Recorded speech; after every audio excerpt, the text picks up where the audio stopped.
আপন বোনের সম্পদ যে দেয় না, আপন ফুপুর সম্পদ যে দেয় না, আপন জনকে যে বঞ্চিত করে, বিশ্বাস করেন একেবারে নিকৃষ্ট অসভ্য লোক ছাড়া আর কিচ্ছু নাই। অসভ্য মানুষ, বেহায়া লোক, বেহায়া। কত বড় বেহায়া জানেন? আপন বোন রে বলে নিবাগা নিবাগা, তাইলে আর ভাই বোনের সম্পর্ক রাখতে না? হ্যাঁ, আমি জানি না, আমরা তো এই দেশের মানুষ, আমি জানি না কি শান্তির দেশে থাকি নাকি? নিবাগা তাইলে একবারে মানে সুদবোধ করে নিগাইবা আর আইতা না, ভাই বোনের সম্পর্ক আর রাখতে না তাইলে? হ্যাঁ, এই 10 শতকও নিবাগা। তার মানে কি বুঝাইতে চাইতেছে জালেমে? এই জালেম না, এই জালেম বুঝাইতে চাইতেছে বোন তুই আমার আপন বোন, আমার রক্তের বোন বাগিনা যদি আমার ঘরে খাইতে হয়, আমি ভাইয়ের ঘরে জমি দিয়ে খাইতে হবে। কি দিয়া খাইতে হবে? জমি দিয়া খাইতে হবে। কিন্তু গ্রামের মানুষ যদি খাইতে হয়, আমার ঘরে জমি দেওয়ান লাগে না, এমনি খাইতে পারে। তুমি কি গ্রামের মানুষরে মেহমানদারি করাও না? কথা বলেন না কেন? তো তখন কি তার থেকে জমি নিছিলা? তো তারে খাওয়াইলা কোন লজ্জায়? আর আপন বোনের বেলায় কও যে নিবাগা আর আইতা না, তাহলে আর নিতা না, একবারে নিবাগা সদ্বোধ কইরা। কি পরিমাণ বেহায়া মানুষ, কি পরিমাণ অসভ্য মানুষ বলেন। আল্লাহ রাসূল সাল্লাল্লাহু আলাইহি ওয়াসাল্লাম বলেন, মান আখাযা শিবরাম মিনাল আরদি যুলমান তাওয়াকাহুল্লাহু ইয়াউমাল কিয়ামা 7 আরদিন। নবীজি সাল্লাল্লাহু আলাইহি সাল্লাম বলেন, যে তার অন্যায়ভাবে কারো এক বিঘতের দূর না, এই এক বিঘত শিবরান মানে এক বিঘত, মেহেরবানি করে বাপ কারো উপরে জুলুম না করে, জুলুম না করে। স্ত্রীর মোহর দিয়ে দিবেন, ভাই বোনের সম্পত্তি আপনজনের সম্পদ দিয়ে।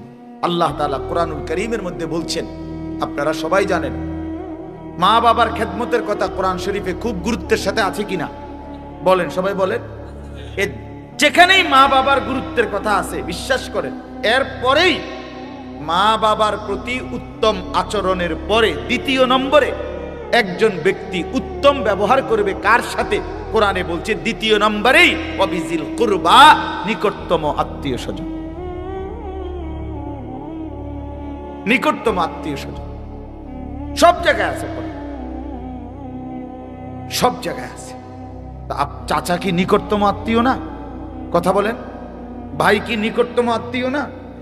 তো ভাতিজা, ফুফি, খালা, বোন, স্ত্রী, এরা আপনজন না?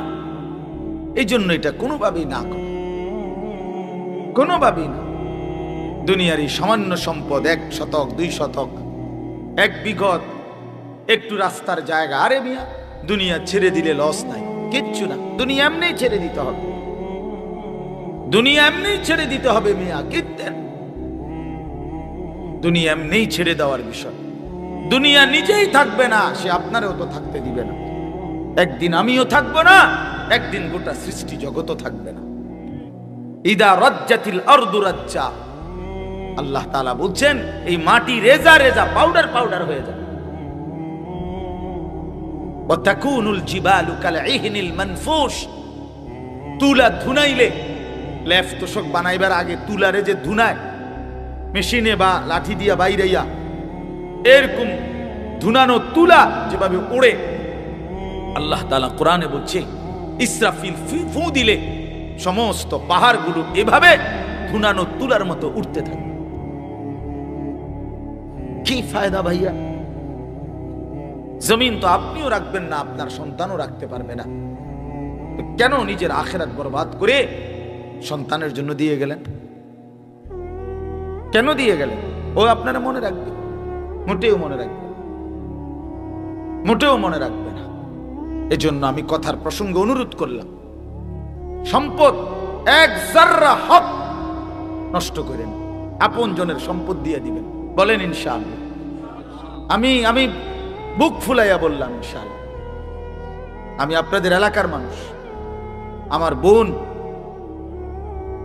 আমার বাবা মারা যাওয়ার পরে ওমা বাড়িতে বলে যে বাড়ির বসত, আমি বললাম আমি প্রথম বাসায় বলছি বাড়ির বসত ভাই বোন সবাই নিবে, সবাই অবাক, আরে কস কি তুই, বসত তো ভাইয়েরা পায় বোনেরা বলে পায় না। আমি কি এর চাইতে বড় মিথ্যা কথা, গাঁজাখড়ি কথা আসমানের নিচে জমিনের উপর আর নাই। এটা জুলুম বেটা, অন্যায় কথা, অন্যায় কথা এটা। কেন বসত পাবে না? 1 কেজি লবণ, 1 কেজি নুন যদি বাপ রাইখা যায় মৃত্যুর আগে, ওই 1 কেজি লবণের মধ্যে ভাই বোন সমান সবাই অংশীদার। 1 কেজি নুন, 1 কেজি লবণের মধ্যে অংশীদার। আপনি কি মনে করছেন বাড়ির বসত পাবে না মানে? কেডা বলছে আপনার এটা? কে বলছে এই মিথ্যা কথা? বলেন এখন নিয়ে আসেন ওই হুজুর রে, জিজ্ঞাসা করি আমি, কে বললো এই কথা? এত বড় মিথ্যা কথা।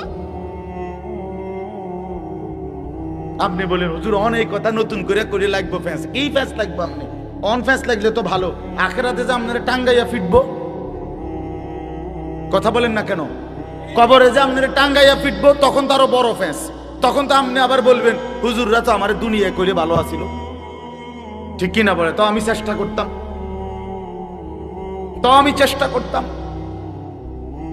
একবার আমি এক বিয়ে পড়াইতে আমার এক ছাত্র নিচ্ছে, তার বোনের বিয়া। আমি বললাম সুন্নাত মোতাবেক এভাবে বিয়ে হবে।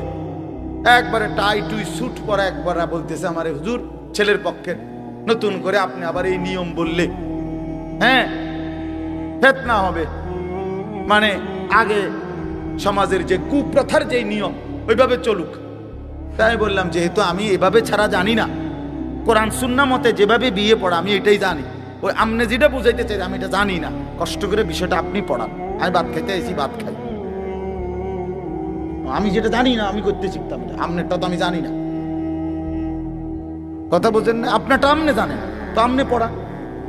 হুজুর এ কথা কইলে হবে না, আমরা কি পারিনি। আরে পণ্ডিত, আপনি শুধু ভাতের থালাটা চিনেন, হ্যাঁ?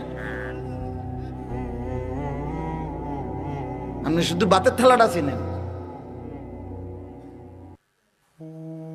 এই জন্য বাবা দিনে সারা পৃথিবী মানলেও যেটা হুকুম, সারা পৃথিবী না মানলেও এটাই হুকুম, এটাই হুকুম। আল্লাহ তাআলা কোরআনুল কারীমের মধ্যে যা বলেছেন তাই কথা, রাসূলুল্লাহ সাল্লাল্লাহু আলাইহি ওয়াসাল্লাম সুন্নাহর মধ্যে যা বলেছেন তাই কথা। আপনি মানলো এটা দিন, না মানলো এটা দিন। সারা পৃথিবী যদি সেজদা করে তবুও আল্লাহ বড়, সারা পৃথিবী যদি সেজদা নাও করে তবুও আল্লাহ বড়।